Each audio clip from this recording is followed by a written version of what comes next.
सो लोग इस वीडियो बताऊंगा कि अगर आप यूपीएस का बीटेक कोर्स का एंट्रेंस एग्जाम देने जा रहे हैं जो कि यूपीएस ईएटी है, तो उसके क्या रूल्स एंड रेगुलेशंस हैं, क्या मतलब चीज़ें हैं जो आपको फॉलो करनी पड़ेगी ताकि आपको एग्जाम के बीच में कोई दिक्कत ना आए। तो यूपीएस ने उसके लिए एक कैंडिडेट गाइड निकाली है जो कि आपकी यूपीएस ईएटी एग्जाम के लिए है। तो वो मैं आपको जो प्रॉपर पूरी गाइड है वो आपको एक एक पेज प्रॉपर पूरा समझाऊंगा, जो कि पीडीएफ यूपीएस की तरफ से आई है। वो मैं पूरा एक एक करके आपको एक एक पेज समझाऊंगा ताकि आपको बीच में कोई भी दिक्कत ना आए एग्जाम के, आपका कोई भी एग्जाम में आपको कोई प्रॉब्लम ना आए और आपकी एडमिशन में भी कोई दिक्कत ना आए। तो सबसे पहले आपको पेपर पैटर्न बता देता हूँ। तो अगर आपने पीसीएम ली थी 12th में, तो आपके जो मैथमेटिक्स है उसके 35 क्वेश्चन आएंगे, और अगर आपने पीसीबी ली थी तो बायोलॉजी के 35 क्वेश्चन आएंगे, और आपके फिजिक्स के 35 क्वेश्चन आएंगे, और आपके केमिस्ट्री के 35 क्वेश्चन आएंगे, और आपके इंग्लिश लैंग्वेज कॉम्प्रिहेंशन के 20 क्वेश्चन आएंगे। तो टोटल है आपके टोटल 125 क्वेश्चन आएंगे इसमें, और नेगेटिव मार्किंग आप इसमें कोई भी नहीं। और जो आपकी लॉगिन डिटेल्स है, जैसे आपका एप्लीकेशन नंबर हो गया और डेट ऑफ बर्थ हो गया, आपको चीज़ याद रखनी है। ये सब चीज़ें आपकी मेल पे आ चुकी होंगी, और जो पासवर्ड है वो भी आपकी मेल पे भेज दिया होगा, तो आप चेकआउट कर लेना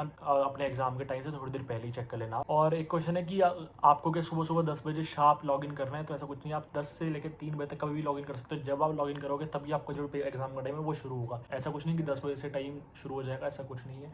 अब 10 से लेकर 3 बजे तक, सुबह 10 से लेकर दोपहर 3 बजे तक जब मर्जी लॉगिन करो तभी आपका टाइम शुरू होगा। और एग्जाम का लिंक कब शेयर होगा, तो 1 या 2 दिन पहले शेयर हो जाएगा, तो आप चेक कर सकते हो। 1 या 2 दिन पहले आपका एक जो एग्जाम का लिंक है वो शेयर हो जाएगा। और सपोर्ट हेल्पलाइन के ईमेल और नंबर आपको दिख रहा होगा, तो आप वो देख सकते हो स्क्रीन पे, और अगर आपको कोई दिक्कत है तो कॉन्टैक्ट कर सकते हो। और जो भी आपकी सिस्टम रिक्वायरमेंट्स है वो भी मैंने स्क्रीन पे आपको शो हो रही होगी, तो आप एक बार स्क्रीनशॉट ले लो या पॉज करके एक बार पूरा पढ़ लो कि आपकी जो सिस्टम की रिक्वायरमेंट्स जो आपके पीसी या फिर लैपटॉप है वो इसको मैच कर रहा है या नहीं कर रहा। और जब आप एग्जाम देने जा रहे हो तो कुछ रूल्स एंड रेगुलेशंस हैं जो आपको फॉलो करने पड़ेंगे, जैसे कि आपको एक खाली रूम में बैठना है जहाँ कोई डिस्टर्बेंस ना हो आपको एग्जाम देते टाइम, और आप अवॉइड करना कि आपके पीछे कोई विंडो हो जिसमें से आपको ब्राइट लाइट आ रही हो कि आपके जो जिससे फेस है वो ब्लर हो जाए या फिर हाइड हो जाए। तो ऐसा कुछ अवॉइड करना कि पीछे विंडो ना हो। सामने विंडो हो तो और अच्छी बात है, लेकिन बैक साइड पर कोई विंडो ना हो। और अपना माइक चेक कर लेना और कैमरा चेक कर लेना। और अगर आपके क्रोम पे कोई और भी विंडो खुली है, ब्राउजर खुला है, सारा कुछ बंद करके सिर्फ जो टेस्ट वाला लिंक है वो ही खोलना आप। और लॉगिन के लिए आपने लिंक पे क्लिक करना है और अपनी जो लॉगिन डिटेल्स है वो सही से डालनी है, और स्टार्ट असेसमेंट पे क्लिक कर देना है। और ये चीज़ याद रखना है कि आपके पीछे प्लेन बैकग्राउंड, जैसे मैंने बताया, कोई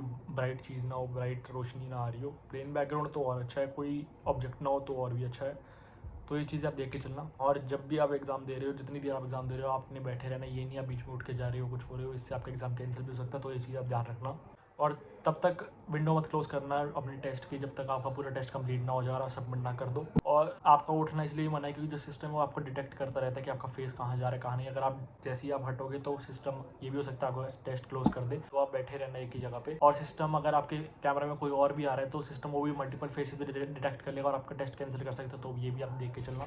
और जो है आपकी वीडियो रिकॉर्ड भी होती रहती है, तो ऐसा ना हो कि आप नोटबुक लेके नीचे देख रहे हो, इधर देख रहे हो, उधर देख रहे हो, तो वो सब आप अवॉइड करना ताकि आपका जो टेस्ट में कोई दिक्कत ना आए। और अगर आप सोच रहे हो कि मैं चीटिंग के लिए जैसे विंडो स्विच कर लूँगा, कोई और टैब खोल लूँगा, कोई और टैब खोलूँगा, तो उस पर भी सिस्टम सारा कुछ देखता रहता है, तो उस पर भी आपका जो टेस्ट है वो कैंसिल हो सकता है। और सिस्टम अगर आपके मोबाइल फ़ोन भी है तो वो भी डिटेक्ट कर लेगा और आपका टेस्ट कैंसिल कर देगा, तो वो भी देख के चलना। और इंश्योर करना कि जो आपका टेस्ट है वो आपने एक ही डिवाइस से लॉगिन कर रखा है, ऐसा ना दो लैपटॉप से आप लॉगिन करके बैठो, एक ही से होना चाहिए आपका लॉगिन, ताकि आपको कोई दिक्कत भी ना आए। और उसके बाद आप एक बार देख लेना कि आपका जो गूगल क्रोम है वो लेटेस्ट वर्जन हो, पुराना वर्जन ना हो। अगर कुछ है ऐसा तो पहले अपडेट करके रखना अपना, ताकि कोई दिक्कत ना आए बाद में। तो अब बात करते हैं कुछ कॉमन एरर्स की जो आपके एग्जाम के टाइम पे आ सकते हैं, तो आपको उसको कैसे ठीक करना है बताऊंगा आपको। तो पहला कॉमन एरर जो है वो आपको स्क्रीन पे दिख रहा होगा, इसको आप ठीक कैसे कर सकते हो। इसका रीज़न क्या हो सकता है सबसे पहले मैं बता देता हूँ कि अगर आपका इंटरनेट नहीं चल रहा तो ये रीज़न हो सकता है। तो आप इसका सोल्यूशन ये है कि आप अपने जो हॉटस्पॉट है, जो भी आप वाईफाई वगैरह चला रहे हो, वो एक बार ऑन करके ऑफ करके ऑन कर सकते हो।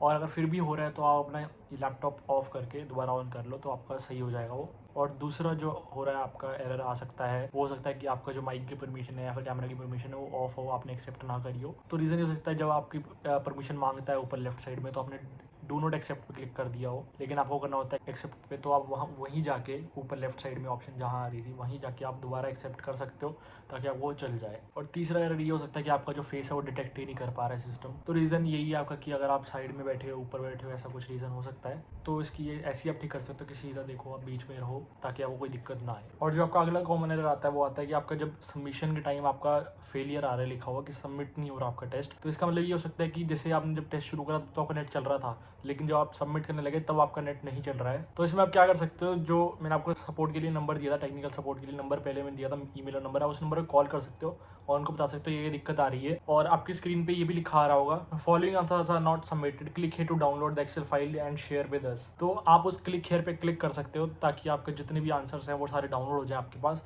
और फिर आप उनसे शेयर कर सकते हो ताकि आपके बाद में कोई दिक्कत ना आए कि आपको दोबारा टेस्ट ना देना पड़े ऐसा कुछ।